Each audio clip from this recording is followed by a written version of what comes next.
ಓ ಫಾಕ್, ಓ ಇಲ್ಲಿ ಮುರಿದ್ಬಿಟ್ಟಿದೆ. ಆಮೇಲೆ ಇಷ್ಟೆಲ್ಲ ದುಡ್ಡು ಕೊಟ್ಟು ಆಮೇಲೆ ಅದನ್ನ ಅನ್ಭವಿಸ್ಕೊಂಡು ಬರೀ ಸರ್ವಿಸ್ ಸೆಂಟ್ರಿಗೆ ಅಡ್ಡಾಡೋದು ಯಾವನು? ಅವ್ನು ಸ್ಟಾರ್ಟ್ ಮಾಡಿದ್ದಾನೆ, ಸ್ಟಾರ್ಟ್ ಮಾಡಿ ಆನ್ ಮಾಡ್ತೀನಿ, ಆನೇ ಆಗ್ತಾ ಇಲ್ಲ. ಹೊಸ ಗಾಡಿನ ಅವ್ನು ತೊಗೊಂಡು ಒಂದು 50 days ಆಗಿಲ್ಲ. ಹಾಂ, ರೆಡಿ ಮಾಡಿ ಕೊಟ್ಟಿದ್ದಾರೆ. Same issue. ಹೊಸ ಟೂಟೇನಲ್ಲ ಇದು? ಏನೋ ಪ್ರಾಬ್ಲಮ್ ಇದೆ ಅಂತ ಹೇಳ್ತಿದ್ರಲ್ಲ ಇದರಲ್ಲಿ, ಸ್ಟಾರ್ಟಿಂಗ್ ಪ್ರಾಬ್ಲಮ್ಮು. ಸ್ಟಾರ್ಟಿಂಗ್ ಪ್ರಾಬ್ಲಮ್ಮು ಬಂದಿಲ್ಲ. ನಾನು ತುಂಬ ನೋಡಿದೆ ಇಶ್ಯೂಸು. ನಾನು ಫೇಸ್ ಮಾಡಿದಂದ್ರೆ ಹೀಟ್ ಆಗುತ್ತಾ? ಅಷ್ಟು ತುಂಬ ಹೀಟ್ ಆಗುತ್ತಾ? ಈ ಕಡೆ ಲಿಕ್ವಿಡ್ ಫೀಲ್ ಆಗುತ್ತೆ, ರೈಟ್ ಸೈಡ್ ಫೀಲ್ ಆಗಲ್ಲ. ಲಿಕ್ವಿಡ್ ಕೂಲ್ಡಾ ಇದು? ಲಿಕ್ವಿಡ್ ಕೂಲೆಂಟ್ ಇದೆ. ಅಪ್ಪ, ಬಟ್ ಅದು ಏನಕ್ಕೆ ಬರ್ತಿರೋದಂತೆ ಸ್ಟಾರ್ಟಿಂಗ್ ಇಶ್ಯೂ? ಹಾಂ, ಅದು ಒಂದರಲ್ಲಿ ಬ್ಯಾಟ್ರಿ ಇಶ್ಯೂ ಬಂದಿತ್ತು. ಹಾಂ, ಬ್ಯಾಟ್ರಿ ಅಲ್ಲ, ನಾನು ನೋಡಿದ್ವಿ ನಿನ್ನೂ ಒಂದು ರೀಲ್ಸ್ ನೋಡ್ತಾ ಇದ್ದೆ. ಅವ್ನು ಸ್ಟಾರ್ಟ್ ಮಾಡಿದ್ದಾನೆ, ಸ್ಟಾರ್ಟ್ ಮಾಡಿ ಆನ್ ಮಾಡ್ತೀನಿ, ಆನೇ ಆಗ್ತಾ ಇಲ್ಲ. ಅದು ಒಂದೊಂದ್ಸರಿ ಮಳೆಯಲ್ಲಿ ಅದ್ರದ್ದು ರಿಲೇ ಪ್ರಾಬ್ಲಮ್ ಇದೆ. ಹೌದಾ? ಫ್ರೆಂಡ್ ಹಳೇದು 200 ಇತ್ತು, ಸೇಮ್ ಇಶ್ಯೂ. ಲೈಟ್ಸ್ ಎಲ್ಲ ಆನ್ ಆಗ್ತಿರ್ಲಿಲ್ಲ ಗಾಡಿ. ನಿಮ್ಗಲ್ಲಿ ಡಿಸ್ಪ್ಲೇ ತೋರಿಸುತ್ತಾನೆ? ಡಿಸ್ಪ್ಲೇ ಎಲ್ಲ ತೋರಿಸುತ್ತೆ, ಗಾಡಿ ಮಾತ್ರ ಆನ್ ಆಗಲ್ಲ. ನಾವು ಒಂದ್ಸಲಿ ತಮಿಳ್ನಾಡಿಗೆ ಹೋದಾಗ ಅದೇ ಫೀಲ್. ಅದು ಈ ಬೈಕಲ್ಲ, 200cc ಫೀಲ್ ಆಯ್ತು. ರಿಲೇ ಪ್ರಾಬ್ಲಮ್ ಇಲ್ಲ. ಇದರಲ್ಲೂ ನೋಡಿದ್ದೀನಿ ನಾನು ಜಸ್ಟ್ ಒಬ್ರದಲ್ಲ, ನಾನು ಒಂದು 3-4 ಜನದ ನೋಡಿದ್ದೀನಿ ಅಟ್ಲೀಸ್ಟ್ ರೀಲ್ಸ್ನ. ನಾನು ಅದಕ್ಕೆ ಮೊನ್ನೆ ಯಾರೋ ಕೇಳ್ತಾ ಇದ್ರು ಗಾಡಿ ಹೆಂಗಿದೆ ಅಂತೇಳಿ. ಸೊ ಅದಕ್ಕೋಸ್ಕರ ನಾನು ಹೇಳಿಲ್ಲ, ನಾನು ಸ್ವಲ್ಪ ರಿಸರ್ಚ್ ಮಾಡಿದೆ, ಅದಕ್ಕೆ ನೋಡಿದೆ ಆ ಪ್ರಾಬ್ಲಮ್ ಇದ್ದಿದ್ದು. ಕೆಲವೊಂದ್ರಲ್ಲಿ ಬರ್ತಿದೆ ಪ್ರಾಬ್ಲಮ್ಸ್, ನನಗೇನು ಫೇಸ್ ಆಗಿಲ್ಲ. ಆಲ್ರೆಡಿ 4000 ಕಿಲೋಮೀಟರ್ ಆಯಿತು, ಅಂತ ಓಕೆ ಇಶ್ಯೂಸ್ ಫೇಸ್ ಮಾಡಿಲ್ಲ. ಬಟ್ ಬೇರೆ ಏನು ಪ್ರಾಬ್ಲಮ್ ಇಲ್ಲ ಅಲ್ಲ? ಬೇರೆ ಏನು ಪ್ರಾಬ್ಲಮ್ ಇಲ್ಲ ಅಂದರೆ ಅದೇ ಕ್ವಾಲಿಟಿ. ಇದು ಕಾಲಿಡ್ಬೇಕಾದ್ರೆ ಅಯ್ಯೋ ಶಿಟ್, ಸೀರಿಯಸ್ಲಿ ಅಂದರೆ ಕಾಲು ಹೊಡಿತು, ಬಡ್ದು ಇಲ್ಲಿ ಜಾಯಿಂಟ್ ಇದೆ. ಓ ಫಾಕ್, ಓ ಇಲ್ಲಿ ಮುರಿದ್ಬಿಟ್ಟಿದೆ. ಅದೇ ನಾನು ಊರಲ್ಲಿದ್ದು ಹೋಗಿ ಮತ್ತೆ ಚೇಂಜ್ ಮಾಡ್ತೀನಿ.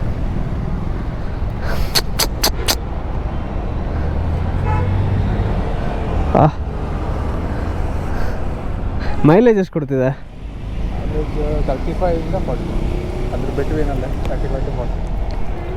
ಅದಕ್ಕೆ ತುಂಬ ಹೊಸ ಎಕ್ಸ್ಪ್ರೆಸ್ ಬಗ್ಗೆ ತುಂಬ ಕೇಳ್ತಾಯಿದ್ರು. ಅಂದರೆ ಒಂದು ಯೂಟ್ಯೂಬ್ ಚಾನಲ್ ಇದೆ, ಸೊ ಅದರಲ್ಲಿ ಕೇಳ್ತಾಯಿದ್ರು, ಆ್ಯಂಡ್ ಇವನ್ ಇನ್ಸ್ಟಾಗ್ರಾಮಲ್ಲೂ ಕೂಡ.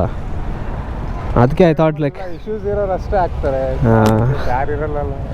ಅಲ್ಲ, ಬಟ್ ಸಿ ಇವಾಗ ಒಬ್ಬೊಬ್ರಿಗೆ ಇರೋದು, ಒಬ್ಬೊಬ್ರಿಗೆ ಇರಲ್ಲ. ಬಟ್ ಯಾರಿಗೆ ಗೊತ್ತು, ನಾವು ತೊಗೊಂಡು ನಮಗೆ ಬಂದುಬಿಡ್ಬೋದು. ಆಮೇಲೆ ಇಷ್ಟೆಲ್ಲ ದುಡ್ಡು ಕೊಟ್ಟು ಆಮೇಲೆ ಅದನ್ನ ಅನ್ಭವಿಸ್ಕೊಂಡು ಬರೀ ಸರ್ವಿಸ್ ಸೆಂಟ್ರಿಗೆ ಅಡ್ಡಾಡೋದು ಯಾವನು? ನಾವು ಹೋದಾಗ ಯಾವುದೋ ಒಂದು ಬಂದಿದ್ದಲ್ಲ ಶೋರೂಮಲ್ಲಿ, ನಾವು ತಗೋಬೇಕಾದ್ರೆ ಬ್ರೇಕ್ ಇಶ್ಯೂ ಅಂತ. ಹೌದಾ? ಮಾಡ್ತಿದ್ರು ಶೋರೂಮಲ್ಲಿ. ಆ ಬ್ರೇಕ್ ಇಶ್ಯೂ ಅಂದರೆ ಹೆಂಗೆ? ಬ್ರೇಕ್ ಹಿಡಿತಾನೆ ಇಲ್ಲ. ಹೊಸ ಗಾಡಿನ ಅವ್ನು ತೊಗೊಂಡು ಒಂದು 50 days ಆಗಿಲ್ಲ. ಹಾಂ, ರೆಡಿ ಮಾಡಿ ಕೊಟ್ಟಿದ್ದಾರೆ. Same issue. ಮತ್ತೆ ಒಂದು 50 days ಆಯ್ತು, ಮತ್ತೆ ಅದೇ 4-5 ಸರಿ ಸರ್ವಿಸ್ ಸೆಂಟ್ರಿಗೆ ಬಂದು ಅದಕ್ಕೆ ಓ ಸರಿ ಇಲ್ಲ ಅಂತ ಜಗಳ ಆಡ್ತಿದ್ದೆ. ಶೆಟ್, ಈ ಥರ ಆದರೆ ಕಷ್ಟ. ಅಂದರೆ 100% ಸಜೆಸ್ಟ್ ಮಾಡೋಕ್ಕಾಗಲ್ಲ. ಸಿ ಎಲ್ಲ ಗಾಡಿಯಲ್ಲೂ ಇಶ್ಯೂಸ್ ಇದ್ದೇ ಇರುತ್ತೆ. ಐ ಆಮ್ ನಾಟ್ ಸೇಯಿಂಗ್ ಇವನ್ ನನ್ನ ಗಾಡಿ ಕೂಡ ಏನು 100% ಇದು ಅಂತ ಇಲ್ಲ, ನನ್ನ ಗಾಡಿನೂ ಇದೆ. 390 ಇಲ್ಲ, ದಿಸ್ ಇಸ್ ಸುಜುಕಿ ವಿ-ಸ್ಟ್ರಾಮ್ 250. ಹಾಂ, ಟ್ಯೂಬ್ ಟೈರ್ಗೆ. ಹಾಂ, ಟ್ಯೂಬ್ಲೆಸ್ ಇಲ್ಲ. ಓ, ಟ್ಯೂಬ್ಲೆಸ್ ಆಪ್ಷನೇ ಇಲ್ಲ ಅಲ್ಲ? ಓ, ಅದು ಎಲ್ಲಾದರೂ ಏನಾದರೂ ಮಿಡಲಲ್ಲಿ ಪಂಚರ್ ಆದರೆ ಸೆಂಟರ್ ಸ್ಟ್ಯಾಂಡ್ ಹಾಕೋಕ್ಕೂ ಆಗಲ್ಲ, ಆ ಥರ ಇದೆ. ಸ್ಟ್ಯಾಂಡ್ ಇಲ್ಲ, ಕಷ್ಟ ಆಗುತ್ತೆ. ಪ್ಯಾಡಾಕ್ ಸ್ಟ್ಯಾಂಡ್ ಬೇಕೇ ಬೇಕು. ಹಾಂ, ಪ್ಯಾಡಾಕ್ ಬೇಕೇ ಬೇಕು. ಆಮೇಲೆ ಎಲ್ಲರ ಹತ್ರನೂ ಇರೋದಿಲ್ಲ. ಎಲ್ಲ ಪಂಚರ್ ಶಾಪ್ ಚಿಕ್ಕ ಅಂಗಡಿಯವ್ರು ಯಾರು ಇಟ್ಕೊಂತಿಲ್ಲ. ಸೊ ಅದಕ್ಕೆ ನಾನೇನು ಯೂಸ್ ಮಾಡಿ, ನಮ್ದಕ್ಕೂ ಇಲ್ಲ ಸೆಂಟರ್ ಸ್ಟ್ಯಾಂಡು. ಸೊ ನಾನು ಅದಕ್ಕೆ ಅದು ಮೋಟೋ ಜಾಕ್ ಬರುತ್ತಲ್ಲ, ಅದನ್ನು ಯೂಸ್ ಮಾಡ್ತೀನಿ ಎಮರ್ಜೆನ್ಸಿಗೆ. ಅದು ಬಿಟ್ಟರೆ ಮನೆಯಲ್ಲಿ ಪ್ಯಾಡಾಕ್ ಇದೆ, ಪ್ಯಾಡಾಕ್ ಯೂಸ್ ಮಾಡ್ತೀನಿ ಮನೆಯಲ್ಲಿ. ಕ್ವಾಲಿಟಿ ಅದೇ ಅಷ್ಟು ಕ್ವಾಲಿಟಿ. ಇಲ್ಲೊಂದು ಇದು ಇತ್ತು, ಇಲ್ಲೊಂದು ರಬ್ಬರ್ ಬರುತ್ತೆ. ಹಾಂ, ಸ್ಟ್ಯಾಂಡ್ ಹಾಕಿದಾಗ ಬಡಿಬಾರ್ದಂತ. ಓಕೆ, ಇದು ಇಲ್ಲ. ಏನಂದರೆ ಅದು ಸಣ್ಣ ಹಾಂ, ಸೌಂಡ್ ಮಾಡಬಾರ್ದಂತ. ಡ್ಯಾಂಪರ್ ಆಗಿ ರೈಡ್ಗೆ ಹೋಗಿ ಬಂದು ಗೊತ್ತಿಲ್ಲ ಯಾವಾಗ ಹೋಯ್ತು. ಚಾರ್ಜ್ ಮಾಡಿದಾಗ ಇಶ್ಯೂಸ್ ಭಾಳ ಇರುತ್ತೆ. ಸೊ ಇದೆಲ್ಲ ಸಣ್ಣ ಪುಟ್ಟ ಎಲ್ಲ ನನಗೆ ಅಷ್ಟು ಓಕೆ ಅನಿಸ್ತು. ಕೆಲವೊಬ್ರು ಬಟ್ ಅದೇ ಅದು ಅದೆಲ್ಲ ಓಕೆ, ಅದೆಲ್ಲ ಏನು ಪ್ರಾಬ್ಲಮ್ ಮ್ಯಾಟ್ರ್ ಅಲ್ಲ. ಬಟ್ ಇದೊಂದು ಸ್ವಲ್ಪ this is not the right way. ಇತ್ತು, ಕಾಲು ಇಬ್ಬರು ಹಿಂದೆ ಕೂತಿದ್ರು, ಕಾಲು ಬಡ್ಸಿದ ತಕ್ಷಣ ಅದು ಅದು ಅಷ್ಟು ಲೋ ಕ್ವಾಲಿಟಿ. ಅದು ಆ್ಯಕ್ಚುಲಿ ತುಂಬ ಲೋ. ಪ್ಯಾನಲ್ ತುಂಬ ಸಖತ್ ಲೋ ಕ್ವಾಲಿಟಿ ಇದೆ ಪ್ಯಾನಲ್ ಮಾತ್ರ. ಮೊನ್ನೆ ನನ್ನ ಫ್ರೆಂಡ್ ಒಬ್ಬನು ಹೇಳ್ತಿದ್ದ 210 ಹೊಸದಾಗಿ ತೊಗೊಂಡ್ರು, ಅದರಲ್ಲೂ ತುಂಬ ಇಶ್ಯೂಸ್ ಇದೆ ಅಂತೇಳಿ. ಅದು ಕೆಸರು ಸಿಡಿಯೋದು ಮುಂದೆ ಹೆವಿ ಮುಂದೆ ಬಿಟ್ರೆ ಓ ಅದ್ರ ಹಾಂ ಅದು ನೀವು ಕೆಳಗಡೆ ಹಾಕ್ಸಿರೋದಾ? ಇಲ್ಲ ಅಂದರೆ ಆಯ್ತಲ್ಲ. ಹಾಂ ಆಬ್ವಿಯಸ್ಲಿ ನನ್ನ ಪಕ್ಕಕ್ಕೆ ಹೆಲ್ಮೆಟ್ಗೆಲ್ಲ ನಂದು ಶೆಟ್. ಅದು after market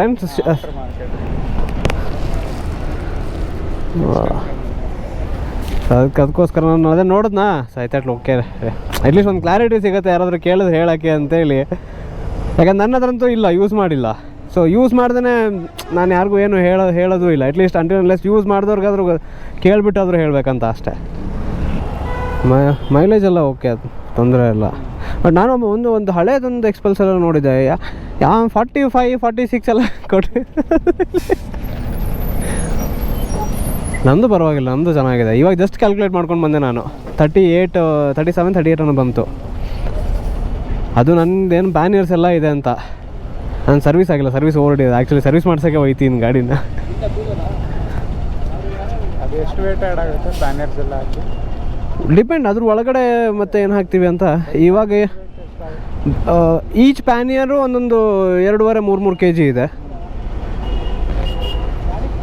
so top box ಒಂದು 2.5 kg, ಸೈಡ್ ಪ್ಯಾನಿಯರ್ಸು ಬ್ಯಾಲೆನ್ಸ್ ಮಾಡ್ಬೇಕಲ್ಲ. ಹಾಂ ಬ್ಯಾಲೆನ್ಸ್ ಮಾಡ್ಬೇಕು ಮತ್ತೆ ವೆಯ್ಟ್ನ ಹಾಕಿದಾಗ. ಇಡಬೇಕಾದ್ರೆ ಕರೆಕ್ಟ್ ವೆಯ್ಟ್ ನೋಡ್ಕೊಂಡು ಹಾಕ್ಬೇಕು. ಇಲ್ಲ ಅಂತಂದರೆ ಒಂದು ಕಡೆ ಎಳ್ಕೊಂಡು ಹೋಗ್ತಿರತ್ತೆ. ಸಿಗೋಣಗಾರ ಏನೇ ಫಾಲೋ ಮಾಡ್ತೀರ ಬರುತ್ತೆ ಸಿಗೋಣ.